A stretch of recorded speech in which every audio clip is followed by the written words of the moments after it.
കുട്ടികളിൽ മാരകമായ വൈകല്യങ്ങൾക്കും മരണത്തിനും കാരണമായേക്കാവുന്ന ജാപ്പനീസ് എൻസഫലൈറ്റിസ് രോഗത്തെ പ്രതിരോധിക്കുന്നതിനായി മലപ്പുറം ജില്ലയിൽ വിപുലമായ വാക്സിനേഷൻ പരിപാടി നടപ്പിലാക്കുന്നു.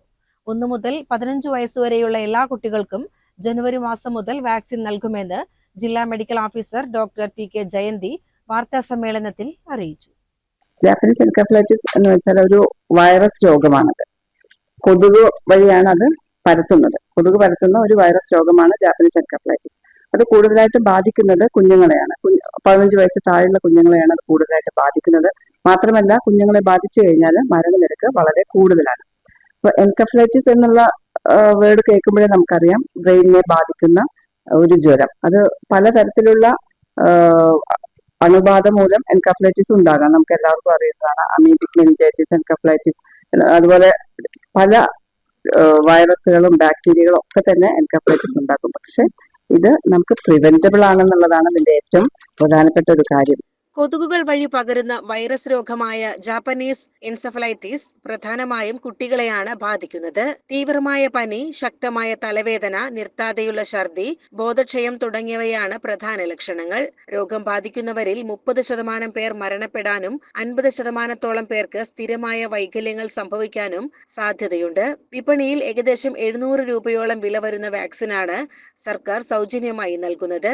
ജില്ലയിലെ 14,79,497 കുട്ടികൾക്കാണ് ഈ വാക്സിൻ നൽകാൻ ലക്ഷ്യമിടുന്നത്.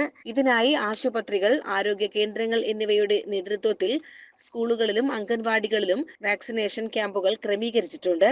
പദ്ധതിയുമായി ബന്ധപ്പെട്ട് ആരോഗ്യ ജീവനക്കാർക്ക് ആവശ്യമായ പരിശീലനം നൽകിക്കഴിഞ്ഞു. വാക്സിനേഷൻ പരിപാടിയുടെ ജില്ലാതല ഉദ്ഘാടനം ജനുവരി 12 രാവിലെ 10 മണിക്ക് തവനൂർ കേളപ്പജി മെമ്മോറിയൽ ഹൈസ്കൂളിൽ വെച്ച് നടക്കും. ജില്ലാ പഞ്ചായത്ത് ആരോഗ്യ വിദ്യാഭ്യാസ standing committee chairman P K Aslu ഉദ്ഘാടനം ചെയ്യും.